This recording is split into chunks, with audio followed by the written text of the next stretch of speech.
પોરબંદરના માધવપુરમાં કાચબા ઉછેર કેન્દ્ર ખાતે સેમિનાર યોજાયો। પોરબંદરના માધવપુર ઘેડ ખાતે આવેલ કાચબા ઉછેર કેન્દ્ર ખાતે CIFSના જવાનો દ્વારા સભ્ય ક્ષેત્રમાં વસતા માછીમારોની જાગૃતિ માટે સેમિનારનું ભવ્ય આયોજન કરાયું હતું।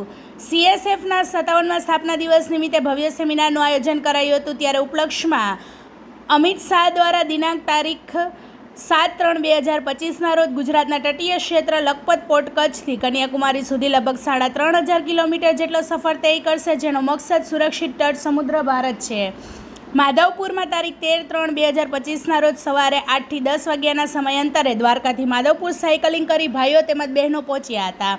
આ તકે માધવપુર ઘેડના સમુદ્ર કિનારે કાચબા ઉછેર કેન્દ્ર ખાતે ચા નાસ્તો કરાવીને તેઓનું માંગરોળ માળિયાના ધારાસભ્ય ભગવાનજીભાઈ કરગટિયા સાહેબ અભિવાદન કરી સન્માનિત કરવામાં આવ્યા હતા, જેથી સાયકલિંગ કરનાર યુવાનો તેમજ મહિલાઓનું ઉષ્માભર્યું સ્વાગત કરાયું અને તેઓની ઉર્જા વધે અને તેઓનું લક્ષ્ય પ્રાપ્ત થાય તે લક્ષ્ય સંબોધન કરવામાં આવ્યું હતું। આ તકે માંગરોળ માળિયાના ધારાસભ્ય ભગવાનજીભાઈ કરગટિયા તેમજ માધવપુર ગ્રામ પંચાયતના sarpanch Kanubhai Bhuva, Punjabhai Jadeja, deputy commandant PS પ્રતિયા દ્વારકાથી માધવપુર સુધીનું બહુ જ સુંદર તરીકે આયોજન કર્યું હતું। આસિસ્ટન્ટ કમાન્ડન્ટ વિરેન્દ્રસિંહ જો લખપતથી લઈ કન્યાકુમારી સુધી એમના માર્ગદર્શનમાં સ્વામી વિવેકાનંદ આશ્રમ કન્યાકુમારીમાં પૂરી થશે, ત્યારે માધવપુરથી કન્યાકુમારી સુધી રેલીને હરિઝંડી આપી આગળ પ્રસ્થાન કરવામાં આવ્યું હતું। આ રેલી ગુજરાત, મહારાષ્ટ્ર, ગોવા, કર્ણાટક, આંધ્રપ્રદેશ અને તમિલનાડુ થઈ કન્યાકુમારી પહોંચશે।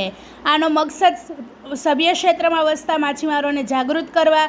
ત્યારે સાયકલ રેલીને Dilipsinh Jadeja, LG Jadeja high school trustee તરફથી રંગારંગ કાર્યક્રમનું આયોજન કરવામાં આવ્યું હતું। લોકલ પોલીસ, મરીન પોલીસ અને લોકલ એડમિનિસ્ટ્રેશન અને લોકલ પબ્લિકનો બહુ સહકાર મળ્યો હતો।